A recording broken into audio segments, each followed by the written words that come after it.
Hello students, welcome to Legacy IS Academy. So today we are going to discuss about a recent news that has come is India slipping in the press freedom index. As compared to last year, the score that India has scored in this particular index has dropped down. So we are going to discuss about that in details. Apart from that, we are also going to discuss why World Press Freedom Day is celebrated every year on 3rd of May and what is the Windhoek Declaration that is associated with the press freedom in the world. So let us try to understand first of all this particular topic in news. So as we know, every year 3rd of May is observed as World Press Freedom Day, mainly to raise awareness about the state of press freedom gradually. Not only it underlines also the responsibilities and perils of the job that journalists have to face through in their entire career. Now look at the background of this particular day. For the first time it was celebrated in the 1993 when United Nations General Assembly proclaimed the 3rd of May as anniversary of Windhoek Declaration and to celebrate in the world or in the entire globe in the form of World Press Freedom Day. So what is Windhoek Declaration and what it is significant? So first of all, if we talk about Windhoek, Windhoek is the capital city of African country that is Namibia. And as far as the declaration is concerned, it is in line with the Article 19 of the Universal Declaration Human Rights, Universal Declaration of Human Rights, also called as UDHR in the short, which basically relates to right to freedom of opinion and expression. Second, if we talk about according to Windhoek Declaration, a free press is essential for both democratic country as well as the economic development of any particular nation. Third, it also talks about the persecution of journalists, editors, and publishers, mainly in African countries, and thus at that particular convention, it urged the United Nations to identify press censorship as a violation of human rights. See, if we try to understand this, why African countries and why this voice was raised, simple reason was there after independence, India chose the path of democracy and we have a lot of freedom that was given by the constitution also and also by the system of government that we had followed. But as far as the African countries and after the freedom struggle, they have to face another struggle. The another struggle was that most of African country went back from the clutches of colonizers to the clutches of dictatorship. And obviously, if someone is running a country, if single family or single person is running the family, he will be very shy from giving full freedom to the media personnel, to the journalists. And that is why press censorship was basically used as a state tool to silence the decent voices in many African countries. And not even in not that 1990s, but even till now, many African countries have not been able to free themselves from the clutches of such dictatorial tyranny.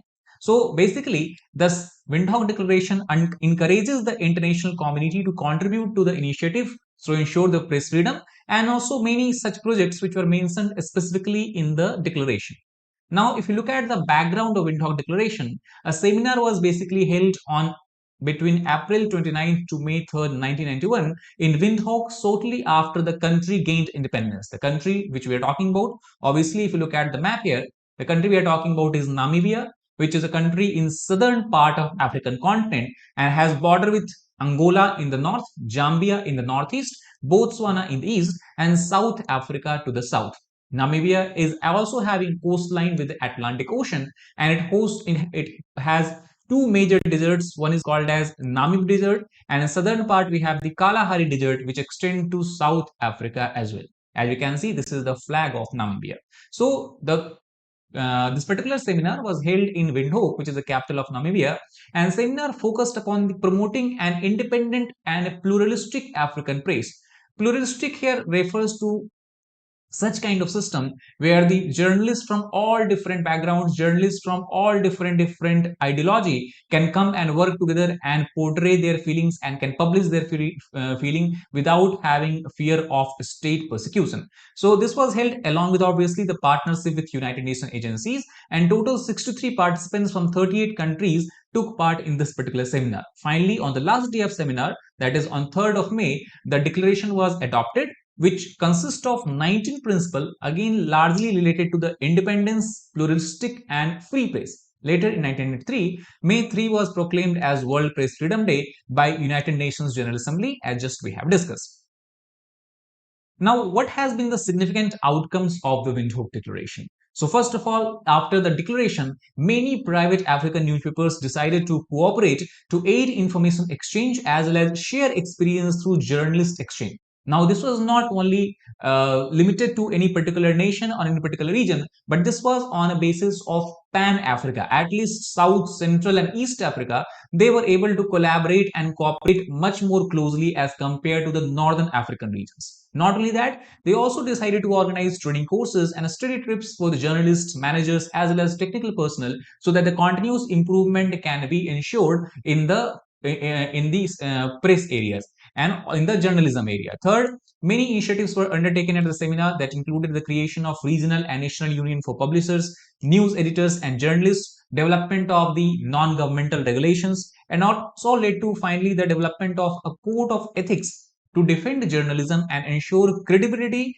and the creation of regional African press enterprises. So this overall Windhoek Declaration, it's significant. In short, if we try to understand, we can understand that this has been the most significant outcome as far as the field of journalism is concerned, especially after Africa got freedom, African nations got freedom from different colonies. So that is why Windhoek Declaration is very significant development for Africa also, but also for the entire world.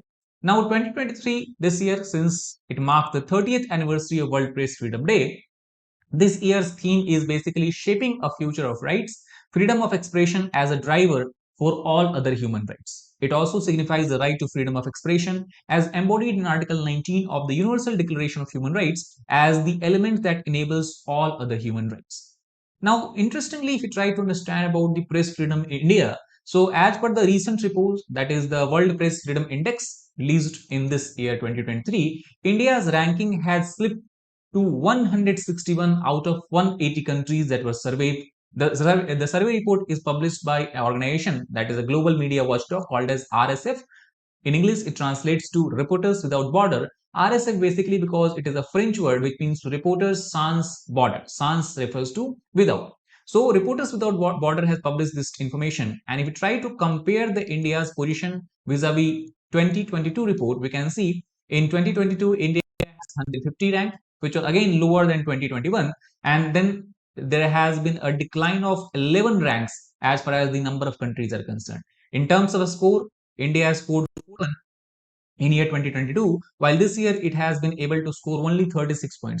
And overall, total 5 major indicators are there on the basis of which press freedom index is generated. These are political indicators, economic indicators, legislative indicators, social indicator, and the security indicator.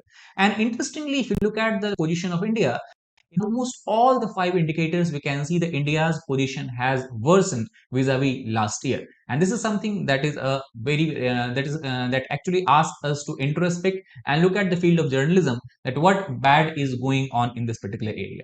Now, if you look at the globally, that what is the press freedom index is talking about, or what it is saying about. So first of all, if you look at this map here, we can see the countries where red mark is given. It means that press freedom is relatively lower, which include countries mostly in Asia, Southeast Asia, Russia, China, and these countries. And as you can see, the countries that are enjoying highest degree of press freedom, they are marked in green, and the middle countries are somewhere marked in yellow. So most of the Western economies, if you look, they are either marked green or yellow. That means they enjoy higher degree of press freedom.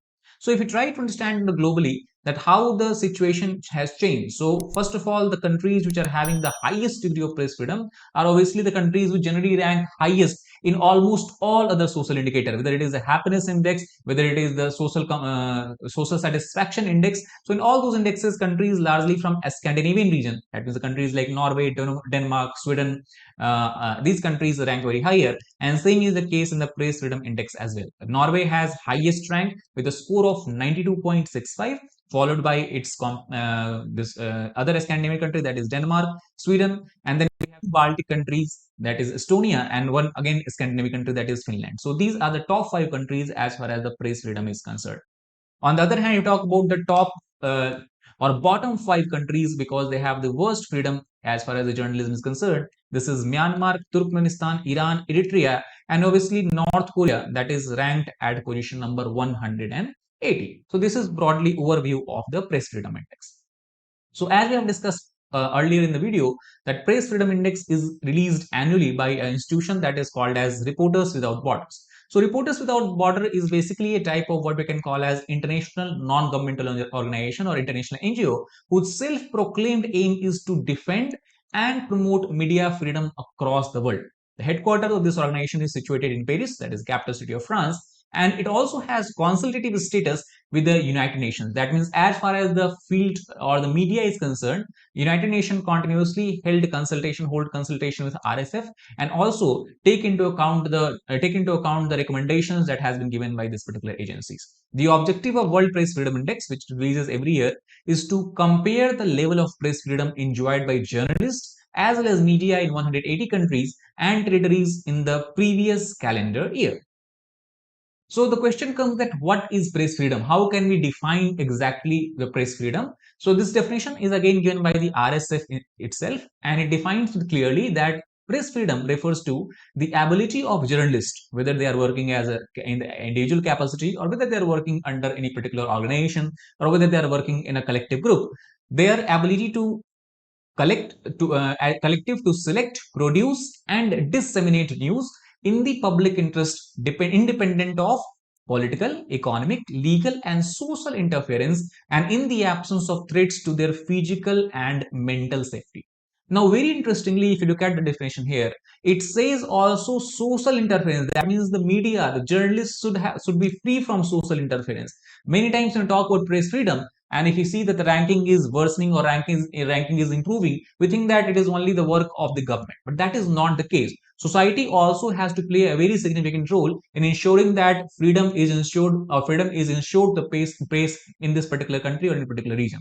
For example, if society do not want journalists to interfere, or society actually interfere continuously with the work of journalists, even though the government is not working there, then we can say that the press freedom will be at higher risk. So whether it is the political pressure, whether it is the economic pressure by trying to bribe the journalist or giving them money to be silent or not report on particular issues, whether it is a legal process that is adopted, for example, the process of using various legal means to threaten the journalist or social interference. So such kind of threats should be absent, and both physical and mental safety of journalists should be ensured in the particular region. If that is ensured, that means the press freedom of this particular area is very, very high.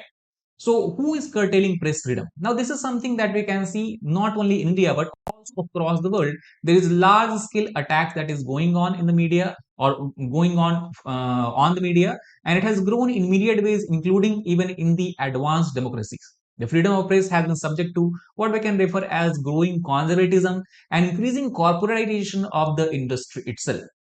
Because obviously, if the corporates are honored or have the ownership in the media sector or have ownership of a particular TV channel or a particular what we can say newspapers, obviously they will try to push back those information, will try to hide those information whose leakage can cause loss to the corporates or can also cause severe other problems to the corporates. Here also we see corporate politician nexus as well, because we know that the corporates and the politicians are very much working together. They are dependent on each other. For example, politicians depend on corporates, for example, for fundings, and at the same time corporates depends on the government and the politician to ensure that they are able to gain profit in the market. So since both are dependent on each other, they also establish a nexus where politicians also sometimes pressure the corporate, which are actually owner of news agencies or TV channels or newspapers, so that any information which can be damaging to the politician does not comes out.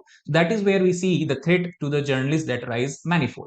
Also, noting the same issue, Press Club of India and the Indian Women Press Corps has said that attacks on press freedom had seen an exponential rise, especially in the last few years, and that is also something you can see in the event of decline of India's rank on the Press Freedom Index. PCI also said the journalists had been incarcerated under draconian laws for flimsy reasons, and on some occasions, they faced threats to their lives as well from self-styled custodians of law in the social media space. So overall, what we can say after discussing this particular issue, that obviously as clearly underlined in the Windhoek Declaration, freedom of press is integral to the functioning of vibrant democracy. And perhaps this is why we consider press to be the fourth pillar of democracy after legislature, executive, and judiciary. And thus, media has to come together to reclaim its role toward realization of this objective. And media, obviously, alone it cannot do this. They need to have the support of the society. They need to have the support of the government as well. So that is all about this particular issue. I hope you understood about the World Press Freedom Index, Windhoek Declaration, and why and how India has slipped from its in the particular index from the last years. So that is all for this video. If you like the video, please hit the like button, share it with your friends, as well as subscribe to our channel for more such content. Thank you very much.